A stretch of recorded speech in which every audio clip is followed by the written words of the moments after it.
오늘도 하나님의 은혜와 사랑과 주님이 주시는 능력이 든든한 교회와 이 말씀을 사모하여 예배하는 모든 분들에게 함께하기를 진심으로 축복합니다. 계시록 1장 11절로 16절을 통해서 반모섬에서 만난 예수님, 이런 제목으로 말씀을 전하고자 합니다. 오늘 이 말씀부터 앞으로 7주 더, 그러니까 8주간 요한 계시록에 대한 말씀을 전하려고 합니다. 그동안 여러분들에게 교훈적이고 깨달음과 여러 가지 말씀들을 통해서 은혜를 많이 받았지만 계시록 설교한 지가 너무 오래돼가지고 이 말씀을 아셔야 다시 한번 새로운 각오와 결단, 그리고 다시 한번 옷깃을 여미는 그런 믿음이 있으리라고 저는 믿어서 오늘 이 말씀을 전하게 됩니다.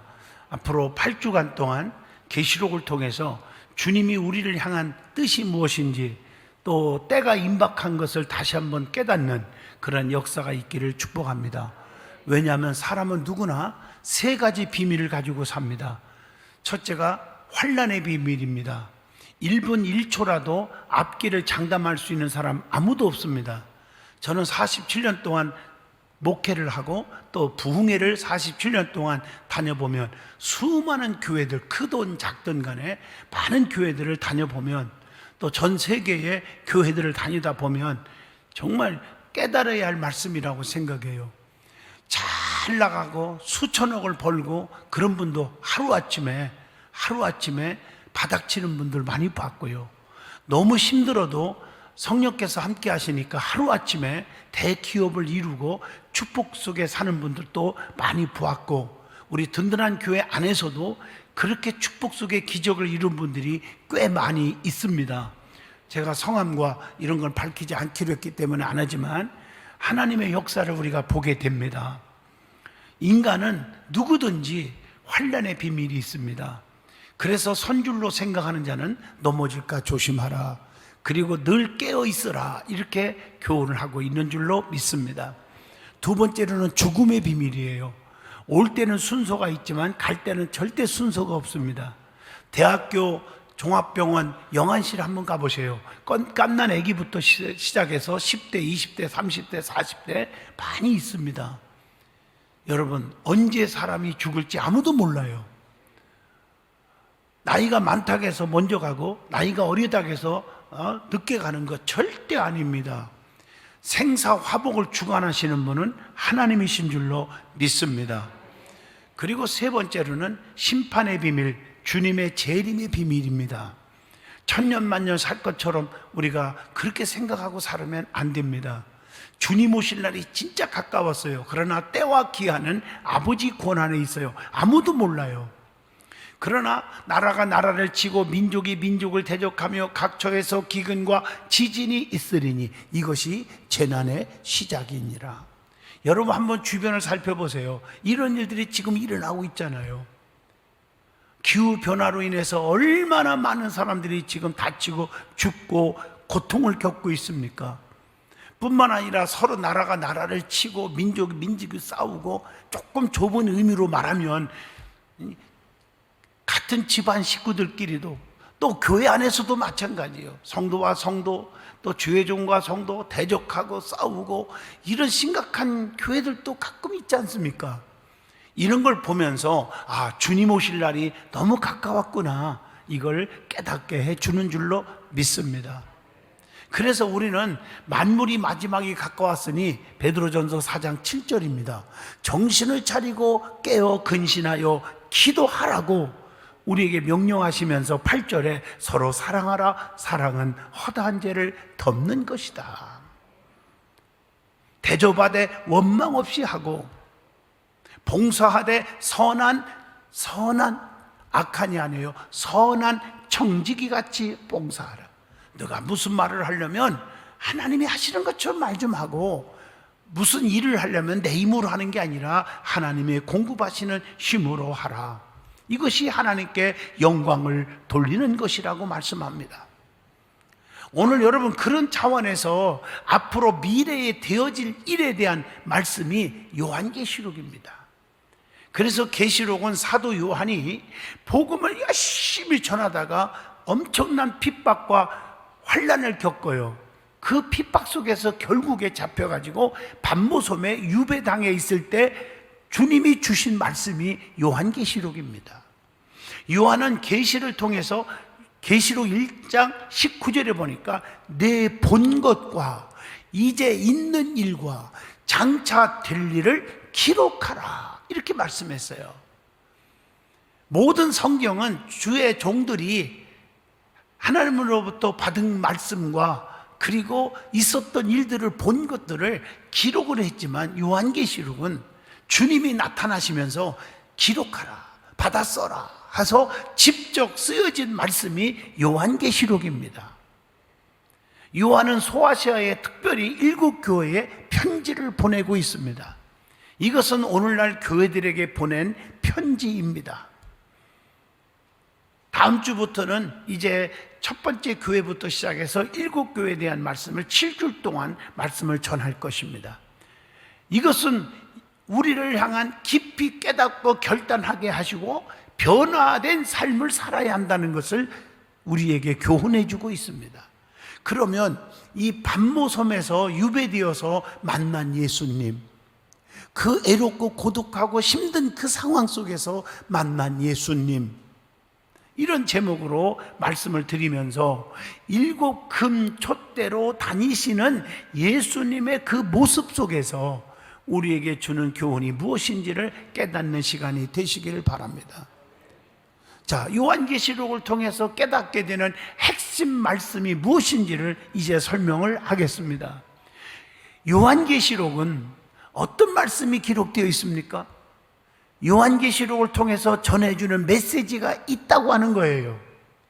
그것은 계시록 1장 1절에 보면 예수 그리스도의 계시라, 이는 하나님이 그에게 주사 반드시 속히 일어날 일들을 그 종들에게 보이시려고 그의 천사를 그 종 요한에게 보내어 알게 하신 것이라. 계시의 말씀이에요. 계시라는 것은 반짝반짝 뭘 봤다, 뭐 음성을 막 들었다, 이런 게 계시가 아니에요. 말씀이 계시고요, 다시 말하면 숨겨진 어떤 것이 뚜껑을 열어서 드러났다, 보여주었다, 이것이 계시입니다. 계시록은 주님의 중재를 통해서 하나님께서 보여주신 바를 담고 있다는 거죠. 그리고 계시록의 말씀은 예언의 말씀입니다. 계시록 1장 3절을 같이 보겠습니다. 이 예언의 말씀을 읽는 자와 듣는 자와 그 가운데 기록한 것을 지키는 자가 복이 있나니 때가 가까우니라. 말씀을 읽고 듣고 더 중요한 것은 그 말씀대로 삶 속에 적용하고 지키는 자가 복이 있다. 그리고 때가 가까워졌다.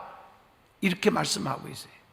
예언이라고 하는 것은 종말론적 완성의 빛을 현재에 비추게 하려는데 그 의도가 있습니다. 베드로후서 1장 19절의 말씀을 기억하시기를 바랍니다. 그리고 장차 되어질 일들을 보여주고 있는 것이 예언입니다. 또 요한계시록은 계시록 1장 4절을 보면 서신의 말씀이에요. 서신, 편지입니다. 그래서 수신자는 누구냐? 7교회입니다. 그 당시 교회들은 애적인 박해를 엄청나게 당하고 있었고 또 배교의 위험에 처해 있었다는 거죠. 이런 교회에 그리스도의 궁극적인 승리를 제시해 줌으로써 위로와 용기와 소망을 주려는 것이 계시록에 의도가 있다는 것을 아셔야 합니다. 여러분, 성경 말씀에 있다 보면 다른 성경들도 보면 회개하라, 천국이 가까웠느니라, 우리에게 불안을 조종하고 뭐 죄를 드러내서 괴롭히고, 그런 목적이 아니잖아요. 진정으로 하나님 앞에 엎드려 회개함으로 의도가 뭐예요? 하나님께 돌아와서 하나님의 은총과 축복을 누리고 살아야 한다는 거 아니겠습니까? 그래서 요한계시록은 에스겔서, 구약의 에스겔서나 다니엘서나 스가랴 같은 등등 많은 말씀과 함께 고도의 상징성을 가진 환상을 통한 묵시들을 주고 있는 말씀이 요한계시록입니다. 그래서 가장 포괄적으로 대종말을 중심으로 한 전 역사의 지평을 보여주고 있고요, 철저하게 예수 그리스도 중심으로 일관하고 있다는 것입니다. 이 묵시에 관한 말씀 중에서 구조나 배열에 있어서 가장 조직적인 체계를 갖춘 말씀입니다. 자, 성경은 66권이죠. 그 66권 중 대부분의 말씀은 예수님의 초림에 관한 약속 또는 초림하신 예수님의 사역과 교훈을 다루지만, 이 요한계시록은 가장 포괄적이고도 일괄되게 재림 예수의 사역에 초점을 맞추고 있습니다. 그러면 요한계시록이 읽다 보면 이런 말씀들이 많잖아요. 복이란 얘기. 계시록에 나타난 복 있는 자들이 있어요. 누가 복 있는 사람입니까? 여러분 성도들은 복 있는 사람이 되시기를 축복합니다. 자, 계시록 1장 3절 보면 예언의 말씀을 읽는 자, 듣는 자, 지키는 자가 복이 있도다. 그러니까 이런 말씀을 듣는 자가 복이 있는 거예요, 지금. 그리고 그 말씀대로 지키는 자는 더 복이 있는 줄로 믿습니다. 또 어떤 자가 복이 있다고 그랬어요? 계시록 14장 13절 보세요. 지금 이후로 주 안에서, 이게 중요한 거예요, 주님 안에서 죽은 자들은 복이 있도다 하시며 이렇게 기록되어 있어요. 예수 잘 믿다가 죽은 사람들이 복이 있다는 거예요. 이제 계시록을 설교를 듣다 보면 이제 이유가 또 나옵니다. 믿지 않다가 죽은 자는 복이 없는 거죠. 예수 믿으면서 열심히 헌신하고 충성하고 겸손하고 온유하고 자기 사명 감당하다가 죽은 자들은 복이 있도다. 믿어집니까? 또 계시록 16장 15절에 보면요, 깨어서 의의 옷을 입고, 악의 옷이 아닙니다, 의의 옷을 입고 자기 수치를 보이지 않는 자가 복이 있도다. 계시록 16장 15절의 말씀이에요. 또 계시록 19장 9절에 보면요, 어린 양의 혼인잔치에 청함을 받은 자들은 복이 있도다 이렇게 말씀하고 있어요. 또 계시록 20장 6절에 보면 이 첫째 부활에 참여하는 자들은 복이 있고 거룩하도다 이렇게 말하고 있어요. 그래서 중요하게 드려야 할 말씀은 계시록 22장 7절입니다. 보세요. 이 두루마리의 예언의 말씀을 지키는 자는 복이 있으리라 하더라 하면서, 다시 말하면 예언의 말씀을 가감 없이 지키는 자가 복이 있도다 말이에요. 하나님의 말씀을 가감하지 마세요. 많은 분들은 축복받아라, 병고침 받아라, 능력 받아라, 너 잘 될 거야 이런 소리는 아멘 아멘 하는데, 회개하라, 천국이 가까이 왔다, 교만하지 말고 겸손해라, 온전한 주일 성수해라, 온전한 11조 생활하라 그럴 때는 노멘. 그러니까 달면 삼키고 쓰는 것은 뱉으려고 하는 오늘의 성도들에게는 복이 있는 게 아닙니다. 가감하지 말라고 했습니다. 계시록 22장 14절에 보면 죄로 더러워진 두루마리를 깨끗이 빠는 자가 복이 있도다. 무슨 말씀인지 아시잖아요. 거룩성을 유지하라는 거예요. 자, 그렇다면 구약에 나오는 첫 말씀이 어디죠? 창세기입니다. 그리고 신약의 마지막 말씀이 뭐지요? 요한계시록입니다. 그걸 한번 비교하면서 은혜를 한번 받아보려고 합니다. 여러분, 창세기에서 시작된 말씀은 계시록에서는 끝맺음을 하고 있죠. 또 창세기에서 시작된 모든 말씀은 계시록에서 쉽게 말하면 완성하고 있다는 거죠. 창세기에서 보면 하늘과 땅이 창조되었죠.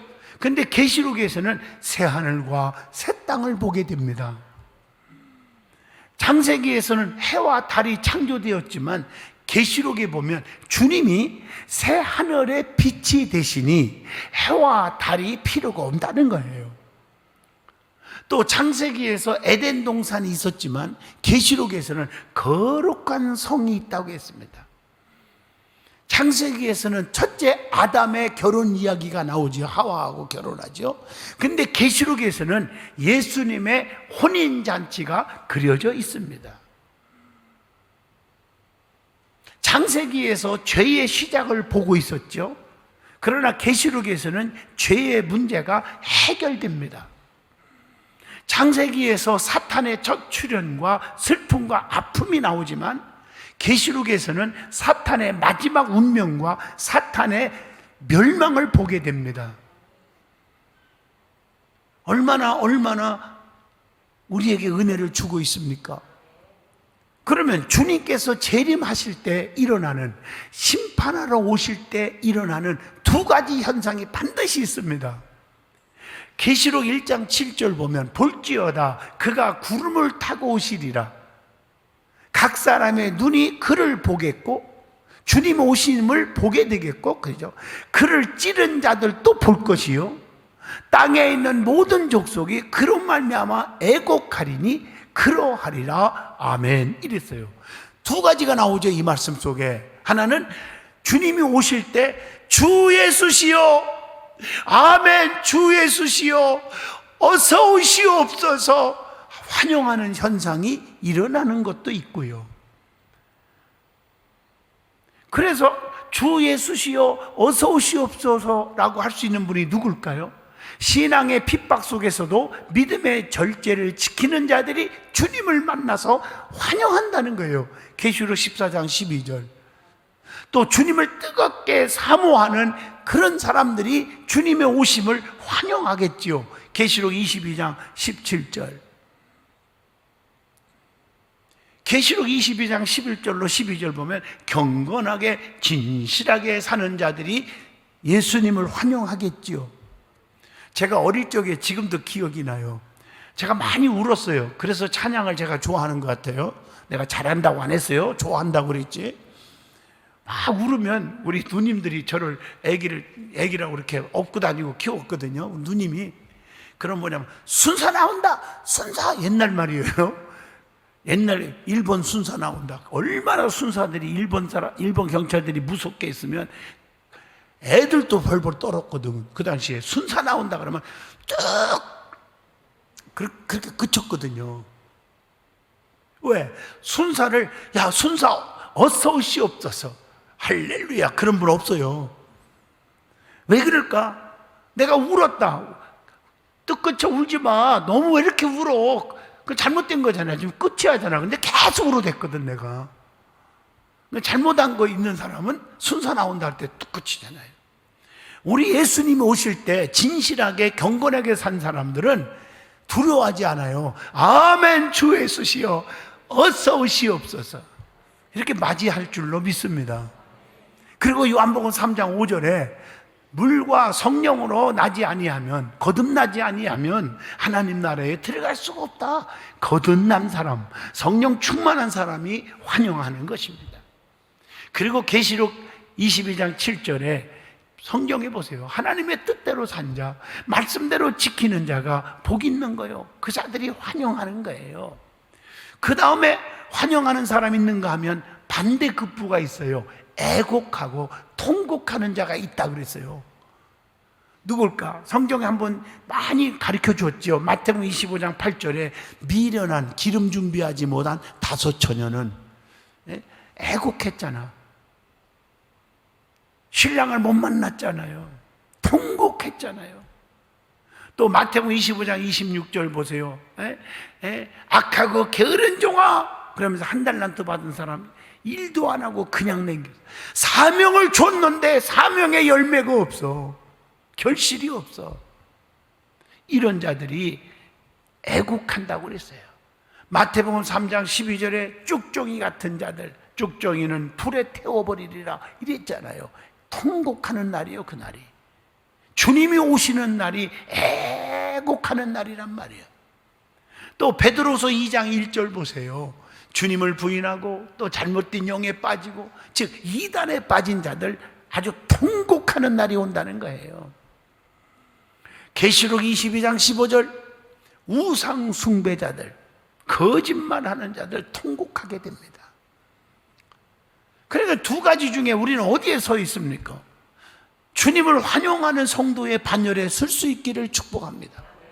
그러면 여기 계시록에 나오는 소아시아의 7교회에게 편지를 쓰게 했다는 거, 이게 오늘 11절 말씀이에요. 여러분들이 잘 읽어보면 세 가지로 나누잖아요. 칭찬만 받은 교회, 책망만 받은 교회, 칭찬과 책망을 겸하여 받은 교회, 이렇게 같은 교회들이 같은데 구분이 되어 있어요. 칭찬만 들은 교회, 빌라델비아 교회와 서머나 교회, 책망만 들은 교회, 다 죽은 교회지요. 라오디게아 교회와 사대 교회. 칭찬도 받고 책망도 겸하여 받은 교회, 에베소 교회, 버가모 교회, 두아디아 교회입니다. 우리 든든한 교회는 어떤 교회에 속해 있어야 됩니까? 칭찬만 듣는 교회가 되어야 될 줄로 믿습니다. 어떤 교회였기에 칭찬했는지 이제 7주에 더 말씀을 전하면서, 말씀을 선포하면서 깨닫기를 바랍니다. 그러면 7 촛대 사이로 다니시는 주님의 모습을 보았다고 했잖아요. 7 촛대, 이것은 7 교회들이죠. 우리 주님은 교회 안에 계신 줄로 믿습니다. 두루두루 다니고 있단 말이에요, 주님이. 그리고 7 별을 붙들고 계시다. 주의 종들을 주님이 붙들고 계신 줄로 믿습니다. 그런데 주님이 다니시는 주님이 어떤 모습이었을까? 쓸데없이 성경에 내가 무슨 옷을 입고 발에는 뭐가 끌리고 뭐하고 이런 표현을 왜 했겠습니까? 엄청난 계시의 의미가 있다는 거지요. 거기 보면 13절 본문에 보면 발에 끌리는 옷을 입었어요. 대제사장의 옷, 존귀와 권위의 옷, 정의와 명예의 옷을 의미합니다. 주님은 존귀와 권위가 있으시며 우리의 모든 죄를 다 씻어주시는 사랑과 인자하신 주님이십니다. 그리고 본문 13절 보시면 가슴에 금띠를 띄웠다고 했습니다.